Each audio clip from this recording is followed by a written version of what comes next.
जी, राम राम, नमस्कार आप सभी को। तो कैसे आप सभी? उम्मीद करता हूँ आप सभी अच्छे होंगे, स्वस्थ होंगे और मस्त भी होंगे। दोस्तों, आज की इस क्लास में हम देखने वाले हैं पशु परीक्षर 2023 के लिए ओल्ड पेपर।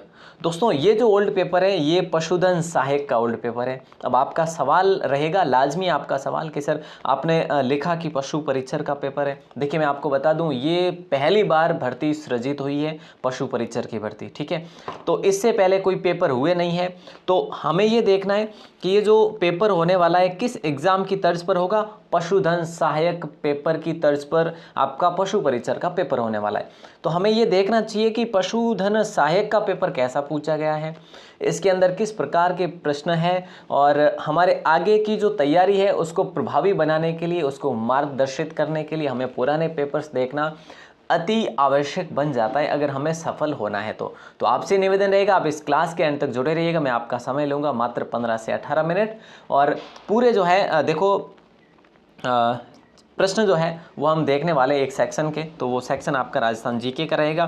देख लो, ऐसा आता है पेपर, किस प्रकार का पेपर है ये हम देख लेते हैं।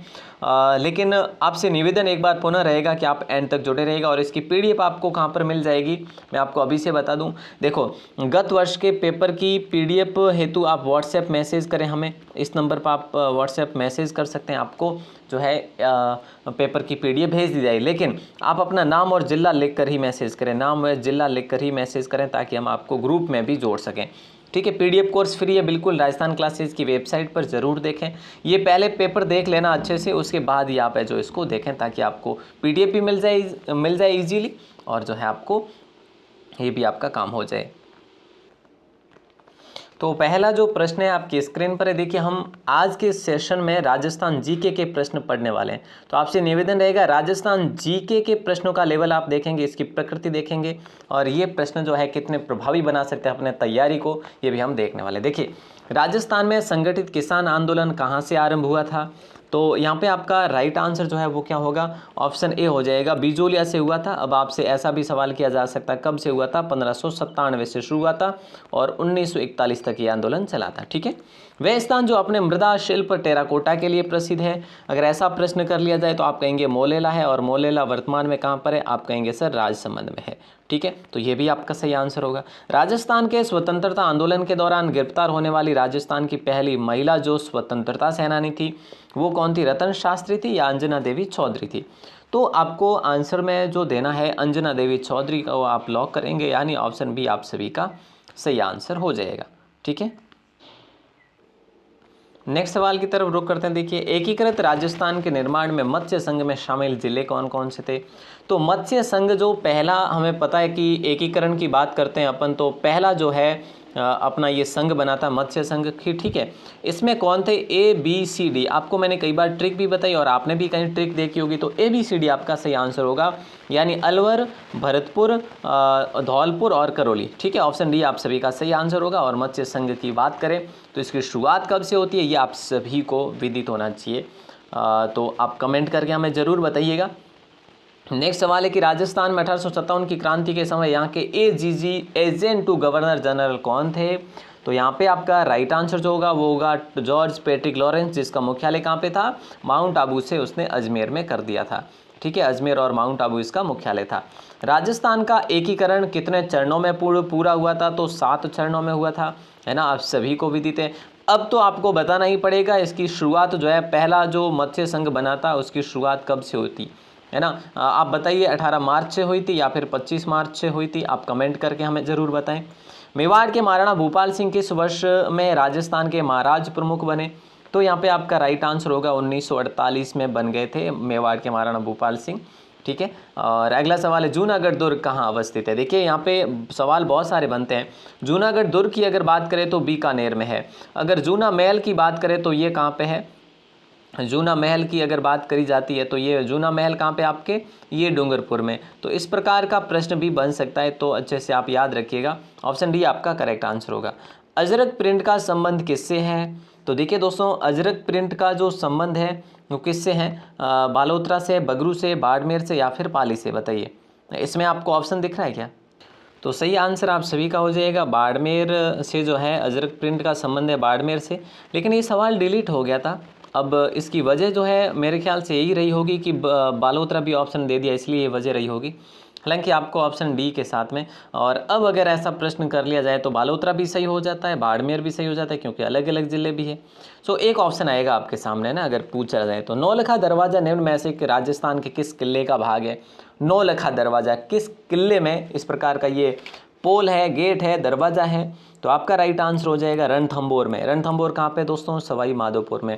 सवाई माधोपुर में है। इसको रणस्तंभपुर भी कहा जाता है, इसको रत्तपुर भी कहा जाता है ना। तो ये बहुत सारे इसके नाम हैं। रणथंभौर दुर्ग हो जाएगा आपका राइट आंसर। धानवन दुर्ग के बीच जो है स्थित है। धानवन दुर्ग जो है किसके बीच में स्थित है? तो दोस्तों धानवन दुर्ग रेगिस्तान के बीच में जो रेतीले धोरों में स्थित है उसे धानवन दुर्ग। जैसे कि सबसे बड़ा जो आपके सामने मैं रखूं उदाहरण, तो जैसलमेर हो जाएगा आपका, है ना। हल्दी घाटी का युद्ध किस वर्ष में लड़ा गया था? तो हल्दी घाटी का युद्ध 1576 में। या तो आप 18 जून याद रखेंगे या फिर 21 जून, दोनों चीज़ें याद रखेंगे। हालांकि 21 जून सही है आपका, पर डेट दोनों याद रखेंगे। अक्सर एग्जाम में सवाल पूछा जा सकता है, हालांकि डेट को लेकर नहीं पूछा गया अब तक, तो फिर भी। निम्न में ऐसे किस विद्वान के अनुसार राजपूतों की उत्पत्ति अग्निकुंड से हुई थी? तो ये कहते हैं कवि चंद्रवरदाई, यानी ऑप्शन सी आप सभी का लॉक हो जाएगा। और इन्होंने कहा था 4 योद्धाओं की जो है उत्पत्ति हुई थी, परमार, प्रतिहार, चौहान और सोलंकी, है ना। चौहान, सोलंकी, प्रतिहार, परमार। ठीक है। राजस्थान के संदर्भ में पीला पोमचा क्या है? हालांकि ये जो है आपका राइट आंसर। पोमचे के लिए जो है हम बात करें तो कोटा भी पॉपुलर है, तो जयपुर भी पॉपुलर है। 94 का राइट आंसर हो जाएगा। पीला पोमचा कपड़ा है, या फिर आप यूं कह सकते हैं ओढ़नी का प्रकार है। ठीक है, ओढ़नी का प्रकार है। ये परफेक्ट आंसर है इसका, अगर सवाल इस प्रकार का भी बन जाए तो। नेक्स्ट सवाल है, वालर नृत्य किस जाति का लोक नृत्य है? देखिए दोस्तों, वालर नृत्य जो बिना वाद्य यंत्र का बजाया जाता है, आप सभी को विदित है, बिना वाद्य यंत्र का। बहुत ईजी से सवाल है, आप लेवल को देख सकते हैं प्रश्नों के। तो गरासिया की घूमर भी इसे कहा जाता है। निम्न में ऐसे कौन सा आभूषण कान पर पहना जाता है? तो देखो, टीका, टोटी, रिमझोल या बूली। तो देखिए, कान में पहना जाने वाला आभूषण टोटी है। ठीक है, टोटी है, जैसे झुमके है ना। और भी जैसे इसको झूमर पत्ता भी कहा जाता है। बहुत सारे अलग अलग नाम देखने को मिल जाते हैं आपको। डूंगरपुर बांसवाड़ा क्षेत्र में कौन सी भाषा का प्रयोग किया जाता है? देखो, ढूंढाड़ी की बात करें तो जयपुर की साइड में है, जयपुर टोंक में है। वागड़ी आपका सही आंसर हो जाएगा। मारवाड़ी की बात करें जोधपुर, जैसलमेर, बीकानेर और यहाँ पे पाली वगैरह में है। और मेवाती आप सभी को पता है, अलवर साइड में मेवाती का प्रयोग किया जाता है। ठीक है, बागड़ी आपका सही आंसर होगा। निम्न में ऐसे कौन से स्थल को धूलकोट भी कहा जाता है? ठीक है, धूलकोट भी कहा जाता है। तो ये धूलकोट का टीका भी इसे कहा जाता है। तो आहड़ सभ्यता, आहड़ सभ्यता की बात करें, इससे संबंधित है रतन चंद्र अग्रवाल। रतन चंद्र अग्रवाल ने इसकी खुदाई करवाई थी। अगर आपसे बात करें कि इसकी खोज किसने करवाई, तो A.K. व्यास ने करवाई थी, अक्षय कीर्ति व्यास ने। ठीक है, ये भी आप याद रखेंगे। आहड़ जो कि एक ताम्रयुगीन सभ्यता थी। चलिए, बहुत बढ़िया। अगला सवाल है, पृथ्वीराज विजय के लेखक कौन थे? तो पृथ्वीराज विजय के लेखक थे दोस्तों, देखो, पृथ्वीराज रासो के लेखक की बात करें तो चंद्रबरदाई थे। कई बार आप यूं कंफ्यूज हो जाते हैं कि चंद्रबरदाई दिया हुआ है ऑप्शन, तो हम ये कर लेते हैं, नहीं साहब। तो जयानक ने पृथ्वीराज विजय, विजय, जय यानी जयानक, जय यानी जयानक, ऐसे याद रख सकते हैं। रासो रदाई है ना, ऐसे आप याद रख सकते हैं। गोविंदगिरी के नेतृत्व में भील आंदोलन को दबाने के लिए मानगढ़ का जनसंहार किस वर्ष में हुआ था? तो देखिए दोस्तों, यहाँ पे आपका राइट आंसर 1913 करें, 1910 करें, 1917 करें, तो आपका राइट आंसर हो जाएगा ऑप्शन बी, 1900 हम कहेंगे बी, 1913। ठीक है, ओके, क्लियर है। जो मानगढ़ में हुआ था, मानगढ़ अब कहाँ पे है? मानगढ़ कहाँ पे, ये आपको कमेंट करके बताना है, जल्दी से बताओ। देखो, मानगढ़ कहाँ है? राजस्थान के निम्नलिखित में से कौन सा एक भौतिक विभाजन का सर्वाधिक क्षेत्रफल वाला है? ठीक है, तो ये सीधी सी बात है, उत्तर पश्चिम मरुस्थलीय प्रदेश जो है, ये अकेला भौतिक प्रदेश अकेला कवर करता है 61%। तो ठीक है, तो ये भी आपको अच्छे से याद रखना। और यहाँ पे जनसंख्या कितनी है? 40% है। पूरे राजस्थान की जब बात करते हैं ना, तब की बात है ये। ठीक है, अगला सवाल है, राजस्थान के कौन से जिले में उड़िया का पठार? कितने आसान से सवाल है, कितने ईजी सवाल है। और अब आप ये भी कह सकते हैं कि सर इतने ईजी सवाल तो नहीं आएंगे। हाँ, मैं मानता हूँ कि आपकी थिंकिंग ये कहती है कि नहीं आएंगे, लेकिन मैं ये कहता हूँ कि 70% सवाल ऐसे ही आपको देखने को मिलेंगे। अब बताओ है ना। तो आपको कैसे तैयारी करना है यही आपको पता चलेगा। 2016 का पेपर भी मैं आपके सामने लेकर आऊँगा। बस आपसे एक ज़रूरत रहेगी, आवश्यकता रहेगी, तो आपको क्लास को शेयर करना है ना, अधिक से अधिक, तभी मैं 2016 की क्लास भी लेकर आऊँगा। ठीक है। राजस्थान के कौन से ज़िले में उड़िया का पठार है? तो सीधी सी बात है, सिरोही में है। ठीक है, जो कि राज्य का सबसे ऊंचा पठार है। निम्नांकित में से कौन सा जो है राजस्थान की जलवायु को प्रभावित करने वाला आधारभूत तत्व है? तो तापमान है सबसे अधिक, तो है ना, टेम्परेचर। राजस्थान में मरुस्थलीकरण की सबसे प्रभावी जो प्रक्रिया कौन सी है? तो राइट आंसर आप सभी का हो जाएगा पवन अपर्दन। देखिए, जिस प्रकार से आपके तैयारी के लिए सबसे प्रभावी जो प्रक्रिया है वो कौन सी है? वो है पुराने पेपर देखना, है ना, पुराने पेपर देखना, यही है ना। तो उसी प्रकार से पवन अपर्दन इसका भी प्रभावी प्रक्रिया है। नेक्स्ट सवाल की बात करते हैं। तो राजस्थान में वर्ष 2014-15 के दौरान सर्वाधिक बाजरे का उत्पादन निम्नांकित में से किस एक जिले में किया गया? तो देखिए दोस्तों, अलवर या जयपुर में से कोई एक होगा, तो कौन सा होगा बताइए। बहुत अच्छा सवाल है। और अभी भी हम बात करें तो अभी भी यही जो ज़िले हैं ये शीर्ष पर कायम है, यानी ऑप्शन सी आप सभी का लॉक हो जाएगा। अभी भी अलवर जो है क्षेत्रफल की दृष्टि से अगर बात करें तो बाड़मेर का नंबर आता है, और अगर बात करें उत्पादन की दृष्टि से तो अलवर का नंबर आता है बाजरे मामले में। ठीक है। निम्नांकित में से कौन सी भेड़ की प्रजाति भारतीय मेरिनो के नाम से भी जानी जाती है? ये सवाल हमने अभी भी क्लास में भी पढ़ा था, कुछ दिन पहले की क्लास में। तो सोनाड़ी करे, चोकला करे, मगरा करे, कौन सा करे भाई? हाँ बताइए। बोले सर चोकला को लॉक कर देंगे, ऑप्शन बी आपका राइट आंसर हो जाएगा। इसको भारतीय मेरिनो के नाम से भी जाना जाता है, इसको भारत की मेरिनो भी कहा जाता है। ठीक है। अगला सवाल देखिए, निम्नांकित में से प्रतापगढ़ जिले में कौन सी बहुउद्देशीय परियोजना स्थित है? प्रतापगढ़ जिले में इनमें से कौन सी? जवाई, देखो जवाई की बात करें सुमेरपुर पाली में है। ठीक है, सुमेरपुर लिख देता हूँ मैं आपके लिए यहाँ पे। ठीक है, ओके। जाखम की बात करें तो प्रतापगढ़ आपका राइट आंसर हो जाएगा, ऑप्शन बी को लॉक करेंगे। माई बजाज सागर की बात करें डूंगरपुर साइड में है। बीसलपुर परियोजना की बात करें ये टोंक में है। ठीक है, तो आप सभी को पता होना चाहिए कौन सी जो है ये कहाँ पर है, ये अच्छे से आपको जानकारी होनी चाहिए। मोरिजा बनोला या बानोल खनन क्षेत्र किसके लिए प्रसिद्ध है? कई बार, अनेकों बार एग्जाम में सवाल पूछा गया है ये, और राइट आंसर आप सभी का हो जाएगा लो अयस्क खनन के लिए मोरिजा बनोला है। ठीक है। अगला सवाल देखिए, जयपुर से आगरा राष्ट्रीय राजमार्ग 11 का नया नंबर क्या है? देखिए अभी राष्ट्रीय राजमार्गों के नंबर चेंज हुए 2-1 वर्ष पहले, तो अब यहाँ पे आपका राइट आंसर होगा NH 21। ठीक है, जिसका पहले नाम क्या था? देखो जयपुर से आगरा है, जयपुर से आगरा, जयपुर से आगरा की बात करें तो 11 था, अब की बात करें तो NH 21 होगा। जैसलमेर जिले में पालीवाल ब्राह्मणों द्वारा शुरू की गई परंपरागत जल संरक्षण की विधि क्या कहलाती है? तो यहाँ पे आपका राइट आंसर हो जाएगा खड़ीन को लॉक करेंगे, ऑप्शन सी आप सभी का लॉक हो जाएगा खड़ीन।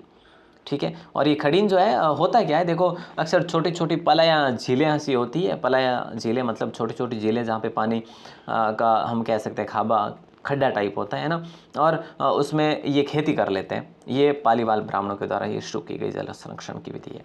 निम्न में से किस एक के लिए सरिस्का प्रसिद्ध है? तो सरिस्का की कल की क्लास में हमने बात करी थी कि सरिस्का जो है क्यों प्रसिद्ध है, क्योंकि सरिस्का जो है सफ़ेद बाघ के लिए प्रसिद्ध है या हरे कबूतर के लिए?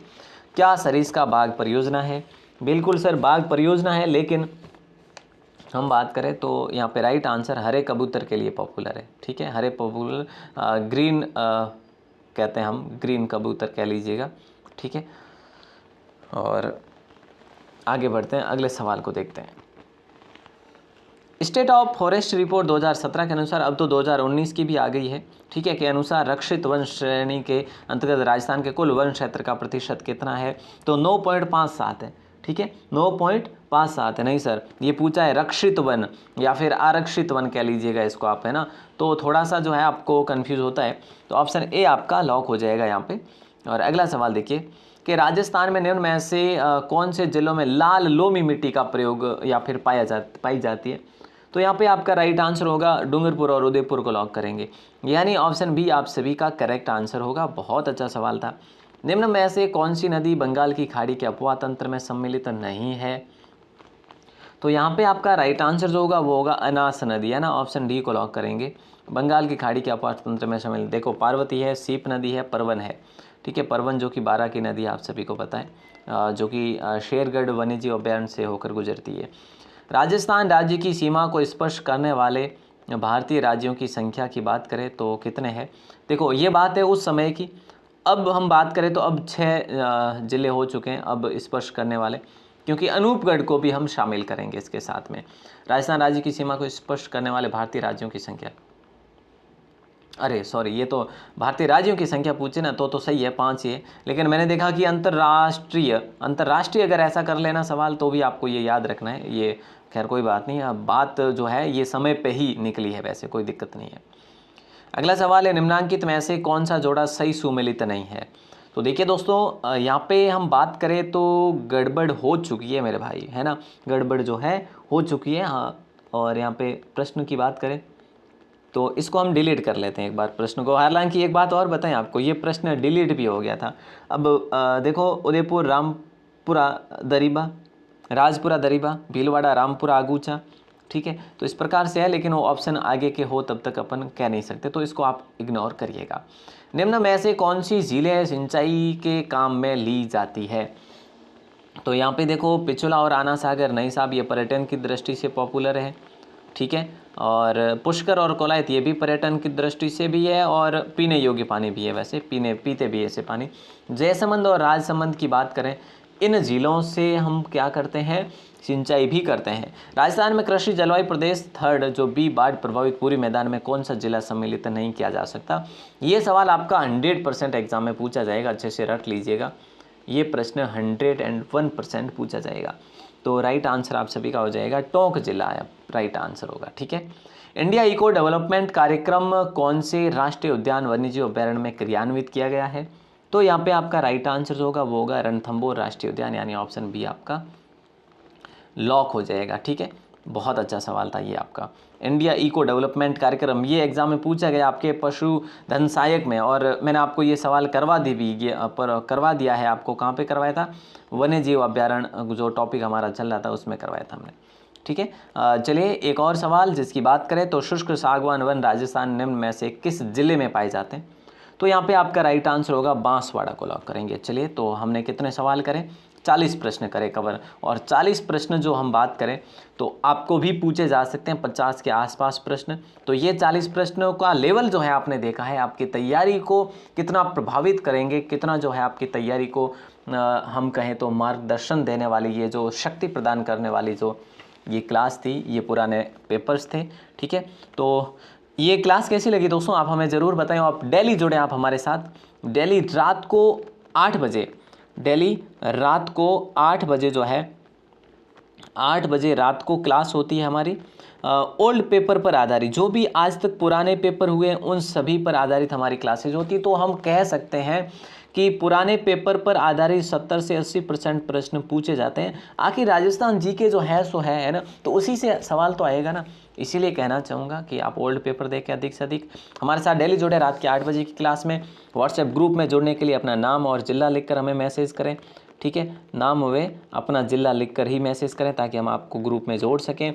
पीडीएफ कोर्स के लिए आप लिख सकते हैं कि सर हमें फ्री वाली पीडीएफ चाहिए या फिर पेड वाली पीडीएफ चाहिए। तो आप कोई भी लिखेंगे तो देखो, पेड पीडीएफ लेना चाहो तो राजस्थान 360 ऐप को इंस्टॉल करना पड़ेगा, जो कि यथावत आपके मोबाइल में रहेगा।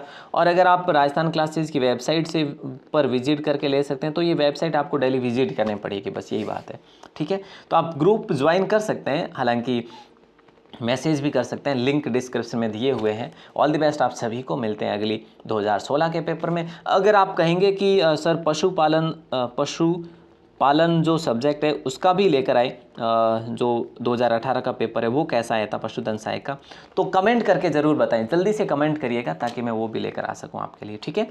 ऑल द बेस्ट, जय हिंद, वंदे मातरम।